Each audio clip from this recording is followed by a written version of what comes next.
should glorify committing self-harm, I'm not going to sit idly by and act like his death was in vain. The reason why I talk about suicide is that while I can separate Aaron Bushnell's acts and his motivation, others who might be depressed maybe cannot, which is precisely the reason why it's still important to talk about such things. Vaughn says, no one is glorifying suicide. No one is glorifying self-harm. Aaron Bushnell shouldn't have died.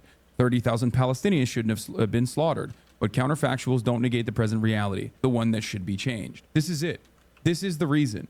The reason why people are like hyper focusing on different angles is because they don't want to recognize their complicity. They don't want to actually think about what is going on here. Aaron Bushnell's self-immolation is not about him. It has nothing to do with him at all. That is the issue here. It is about what he was saying. He made this very clear in his final moments on this fucking earth. It's a scary thought for many to contemplate that a person would do such a thing. It's scary for two reasons. One, because someone is like taking their own life. It's scary for another reason as well, though. What it symbolizes, what it signifies. That's it. That's why it's so scary, because you're like, what the You're forced to meet. You're forced to reckon with your own feelings on this, okay? Yeah, I saw that one tweet just now in the chat. If the troubles were happening like now, do better, Ireland. Murals like this might encourage youngsters to starve themselves to death in British prisons. Like, it's basically self-harm as an act of protest in the form of hunger strikes in prison, and things of that nature have occurred throughout history.